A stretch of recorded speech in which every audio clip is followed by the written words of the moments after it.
حضرت محدث ابن جوزی نے لکھا ہے کہ حضرت حبیب اجمی ایک بزرگ تھے، ان کے پاس ایک شخص اکثر آتا تھا، بڑا مالدار تھا، ایک ہی بیٹی تھی، وہ بھی ٹانگوں سے معذور تھی۔ تو آپ اکثر اس کو کہتے ہیں کہ تو توبہ کر، اللہ کی بارگاہ میں رجوع کر۔ ایک وقت ایسا آتا ہے کہ پھر انسان کا جب کوئی اپنا نہیں رہتا پھر اسے مصلی یاد آتا ہے، لیکن اگر مصلی کی عادت بچپن سے پڑ جائے نا تو پھر ذرا آسان ہوتا ہے اللہ سے دل لگانا۔ وہ اکثر آپ اس کو کہتے ہیں کہ ٹھیک ہو جائے کہ تو بیٹی ہے، وہ بھی بیچاری معذور ہے، تو کہاں دولت لے جائے گی۔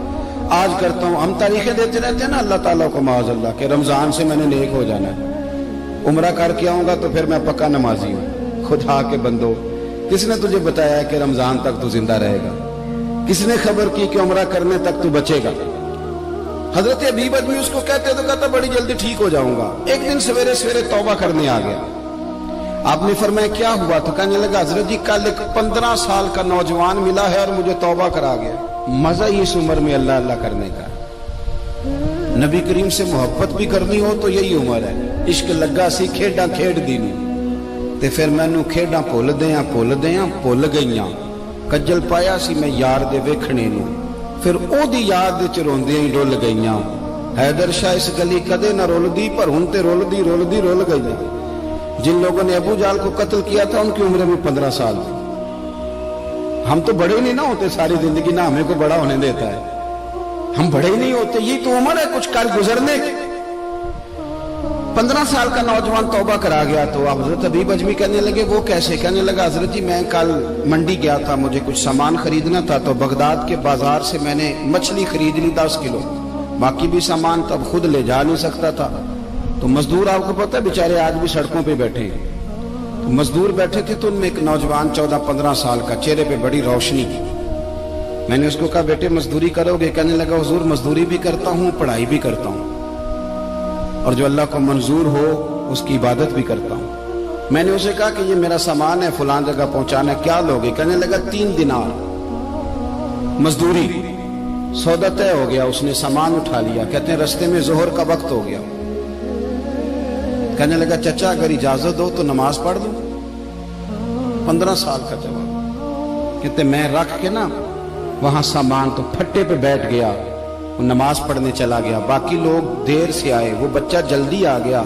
میں نے کہا بیٹے آپ جلدی آ گئے؟ کہنے لگے نفل چھوڑ دیے، آپ یہی نہ سمجھ لیں کہ کام چور ہے، میں بعد میں پڑھ لوں گا۔ کہتے ہیں وہ دوپہر کا وقت، رمضان بھی نہیں تھا، میں اس بچے کو نوجوان گھر لے گیا اور میں نے اپنی بیوی سے کہا کہ بڑا نیک ہے، نمازی ہے، اور راستے میں یہ بھی ہوا ہے کہ میں نے اسے ایک دفعہ کہا ہے کہ یہ مجھے تھوڑی دیر کے لیے دے دو، گرمی بڑی ہے، تمہیں پسینہ آ رہا ہے، میں اٹھا لیتا ہوں۔ کہنے لگا نہیں چچا میں رزق حلال کھاتا ہوں، اگر آپ اٹھائیں گے تو میں 3 دینار مزدوری پوری نہیں لوں گا، پھر پیسے کم کروں گا، میں نے طے کیا ہے کہ اٹھاؤں گا۔ تو کہتے ہیں میں نے اپنی بیوی کو بتایا تو بڑی متاثر ہوئی، کہنے لگی دوپہر کا کھانا پک گیا، اسے کو روٹی کھا لے۔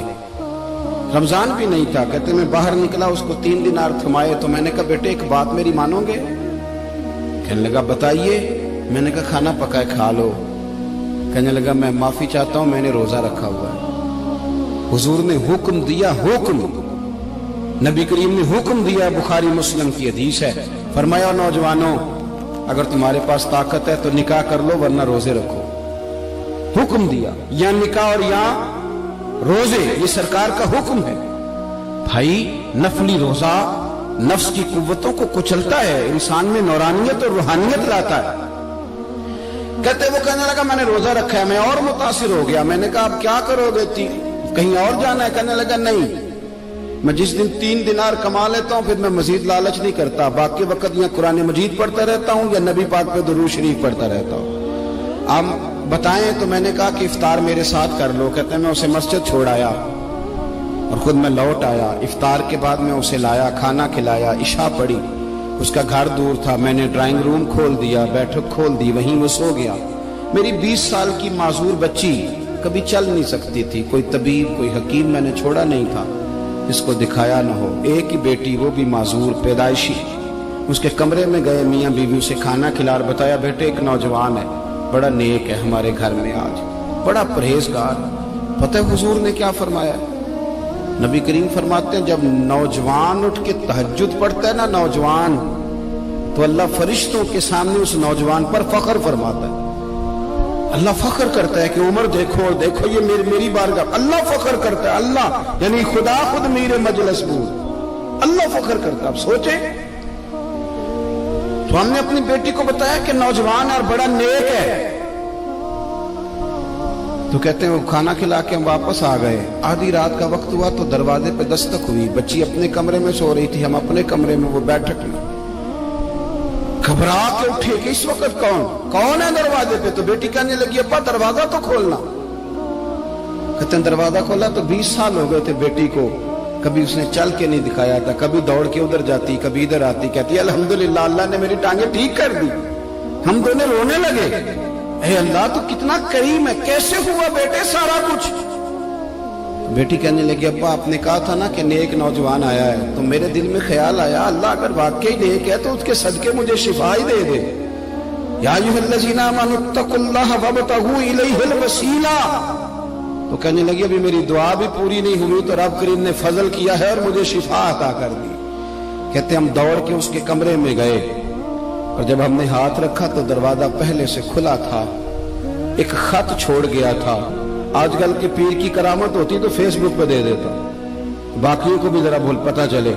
کہتے ہیں وہ خط چھوڑ گیا اپنے بستر پہ کہ اگر تم لوگوں کو مجھ سے محبت ہو گئی ہے تو میرے پیچھے نہ دوڑنا, اس رب کی بارگاہ میں جھکنا جس رب نے میرے اوپر بھی فضل فرمایا ہے اور آپ پر بھی کرم فرمایا ہے. میرے نوجوان دوستو, یہ جو بچپنا ہمیں لوگ کہتے ہیں نا ابھی بچے ہو, ابھی جب آپ بالغ ہو گئے تو نماز فرض ہو گئی, سچ بولنا ضروری ہو گیا, رزق حلال کھانا ضروری ہو گیا, شریعت ساری کی ساری لاگو ہو گئی. ایک تو درگزر سے کام لیں, دوسرا اپنی زندگی کے اندر خواہشات کو چھوڑیں. سادہ کھانا تو ویسے انسان کو تندرست رکھتا ہے. یہ جو چکر ہم نے ڈالا ہوا ہے نا مرضیاں کرنے کا, اب موٹر سائیکل بالکل اچھی بھلی ہوتی ہے پر سفارش یہ ہے کہ ماڈل پرانا ہو گیا ہے, تو یہ تو کمزور لوگوں کی علامت.